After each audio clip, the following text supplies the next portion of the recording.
Hello, and welcome to Cozy-Rozy is on hashtag Team JoJo Week 9. Where JoJo picks her all-time favorite sweetie. And she gets her definition of fairy tale, which is somebody who's her best friend, who will always be like, hey, hot stuff, whenever he looks at her from across the room. Because that's a good definition, and there's some good kissing in the definition like that, you know? You know?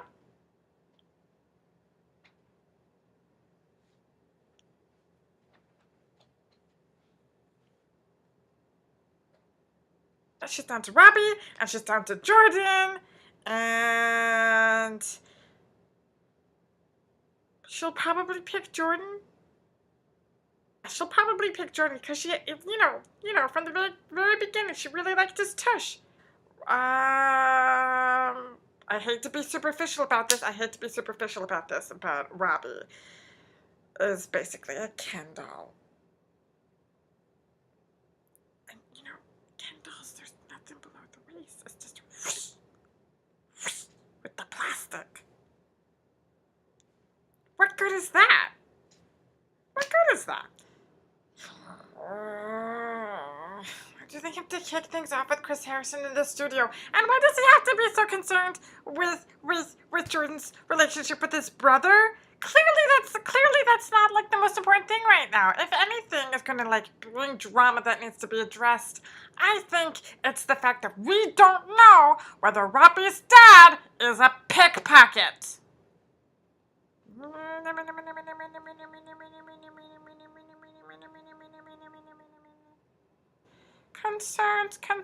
Concerns. Jojo thinks that Jordan asked her dad for permission for her hand in marriage, and Jordan didn't. He didn't do that.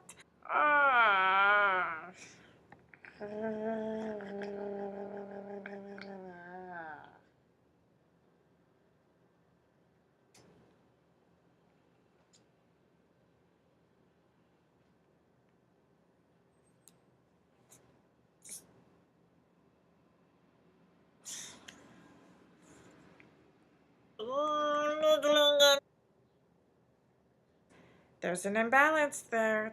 That's just it. That's just it. Bye-bye. If your family is that important to you, and you don't know, after they have clearly picked their favorite, you do know. You just haven't admitted it to yourself yet. Assuming that's the case. Are you doing this because deep down this thing is happening? Deny. Leave everything vague. One of these mornings I'm gonna wake up and I'm gonna have the goddamn answer, but not right now. Right now I need a cuddle hug. I'm just watching the show. I don't need a cuddle hug. This dude clearly wants a family. You don't spend a lot of time with toddlers, do you? It's so unrealistic. That's not how toddlers work. There is no such thing as fortune telling. If someone tells you they can predict your future, what they're really telling you is you're predictable. Predictable, logical, probable conclusion. There's no way toddlers act like that. Only in your fantasy thoughts. So silly. So unrealistic and silly. It's almost adorable. Again, Chris Harrison is very, very preoccupied with Jordan's family feud with his brother, getting to the bottom of it. Are we not watching the same show, Chris Harrison? Are we not watching the same show? Last week, Robbie basically revealed his father may or may not be a pickpocket. And here's JoJo. Free and easy, perfect date. I can see myself being with Robbie forever, la la la la la. And we still don't know.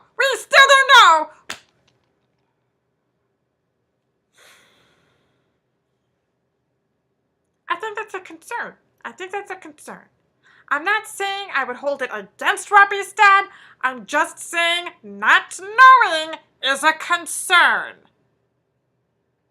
How do you ask for their blessing when they could potentially be blessing somebody else's relationship and feeling that blessing a little more? Like, you don't know. You don't know.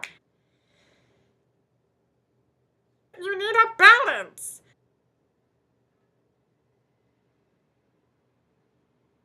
Is it bad that when they're in, like, the studio setting, just shooting the shit, like at the bookends of each episode segment, that I just mute Chris Harrison? This is JoJo's episode. Stop trying to steal her thunder, Chris Harrison. Let her do her thing. God, I just have to mute him. God.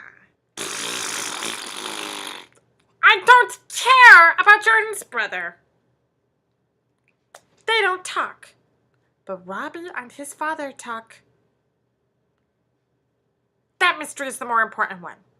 Much, much more important. It's a skill I would like to learn. Just to do card tricks, you know? When you don't know for sure that somebody's a pickpocket, when you don't know for sure, that's when it's sneaky. That's when it's questionable. If the answer were questioned, it would not be questionable. Understand? They both wrote love letters.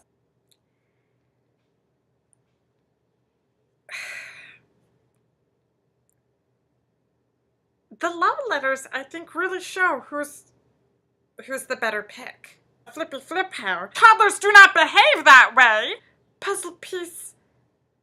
If those two love letters were all I had to go on, plus those notes of girl of my dreams, love of my life, person I love, or person I fantasize about, Joelle versus Ms. Fletcher, girl I equate with the fantasy, girl I equate with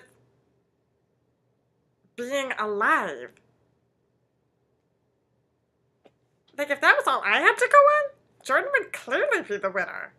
Come on. Come on. And then we pan to the live audience. Stunned silence. Except, uh-oh! The people editing it live accidentally to go to two women, like, close up on their faces, and one of them turns to the other and obviously whispers something to her. So they were not sitting there in stunned silence. They muted the mic to make us think it was stunned silence. Tricker pants. We're on to you, editors. We are on to you. Now that JoJo and Jordan are engaged, I have to take down my blanket for it. Isn't that just the saddest thing you ever heard? What am I gonna do now? I don't want to do a commentary for Bachelor in Paradise. I mean, who would I even be hashtag team whoever for? Who? Because I don't... like, all the previews I've seen are like just all dudes I don't want to deal with. So I'm not doing a commentary for that. And I'm not doing a commentary for After the Final Rose because that's Chris Harrison's shindig. And who the next Bachelor is will determine whether or not there's another episode of Cozy-Rozy ever, anywhere. I really like my blanket fort. Like, I have this whole rigging thing set up in my apartment, like with clothespins and like the macrame cord, just like, just.